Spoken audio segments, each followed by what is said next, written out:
الاقتصاد فی النفقہ نصف المعیشہ۔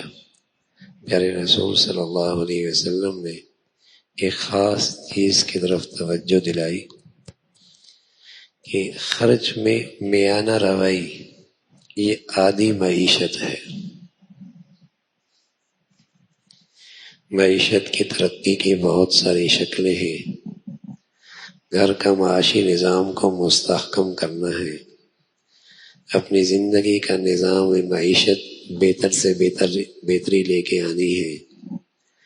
تو اللہ کے نبی صلی اللہ علیہ وسلم نے فرمایا اس کا ایک پہلو یہ بھی ہے، الاقتصاد فی النفقہ نصف المعیشہ، کہ خرچ میں میانہ روی یہ خود آدھی معیشت ہے۔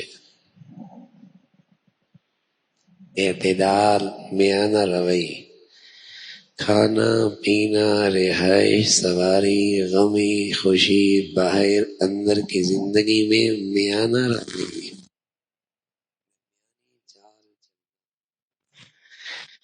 اس لیے کہ آمدنی اختیار میں نہیں ہوتی، خرچ اختیار میں ہوتا۔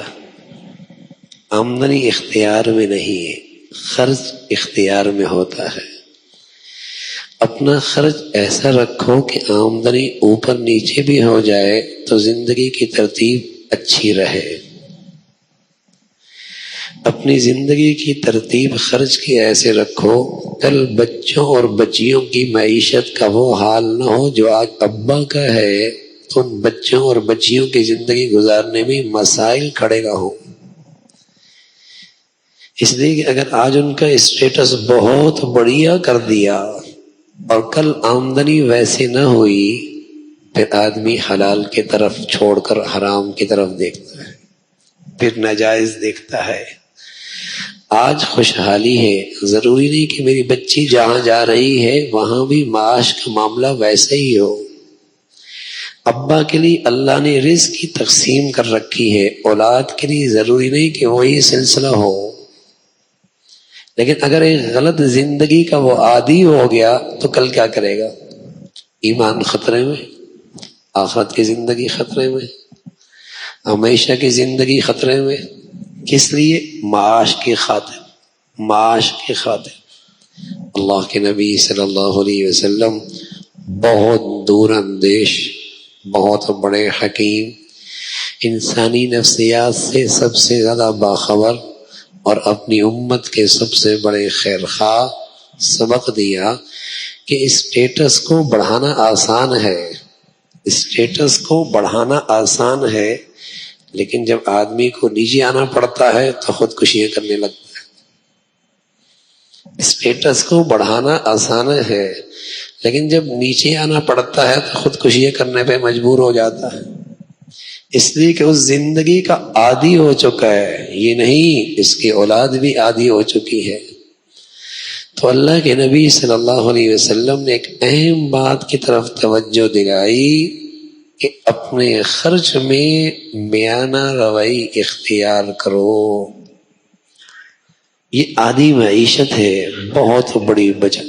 ہاں، بخل بھی پسند نہیں فرمایا، بخل بھی پسند نہیں فرمایا کہ جہاں ضرورت ہے خرچ کرنے کی کہ وہاں بھی خرچ نہ کرے، لیکن اسراف، تبذیر، اسراف، تبذیر اور لوگ بلا وجہ اپنے معیاری زندگی کو بڑھاتے ہی چلے جانا، یہ بہت بڑے خطرے کی بات، بہت بڑے خطرے کی بات ہے، بہت بڑے خطرے کی بات ہے۔ اگر آج امت کا عمومی حال دیکھا جائے کہ آج جو غلامیت کی زنجیریں ہمارے پاؤں میں پوری دنیا میں پڑی ہوئی ہیں، غلام بنے پڑے ہیں، وہ کیا ہے؟ اسی آمدنی کا غلط خرچ ہے، اسی آمدنی کا غلط استعمال ہے۔ ایسی ٹھاٹ باٹ کی زندگی نیچے سے لے کر اوپر تک ہے کہ پھر قرض پہ قرض ہے، قرض پہ قرض ہے، قرض پہ قرض ہے، ضروریات پہ نہیں خرچ ہو رہے، اس اسٹیٹس کو مینٹین کرنا ہے جو بنا رکھا ہے، اس معیاری زندگی کو محفوظ رکھنا ہے جو بنا رکھا ہے۔ اس لیے غلامیت کی زنجیریں اور بڑھتی چلی جا رہی ہیں غلام سے غلام تر. ورنہ اللہ کا ایک نظام ہے، جس کوئی جو ضروریات رکھی ہیں اللہ نے اس زمین میں اس سے ضروریات پورا کرنے کا انتظام بھی کر رکھا ہے، لیکن سلیقہ ہو، تدبیر ہو اور پھر خرچ کرنے میں میانہ روی ہو. تو اللہ کے نبی صلی اللہ علیہ وسلم نے ایک خاص بات کی طرف توجہ دلائی کہ الاقتصاد فی النفقہ نصف المعیشہ، خرچ میں میانہ روی یہ آدھی معیشت ہے. اللہ عمل کی توفیق نصیب فرمائے.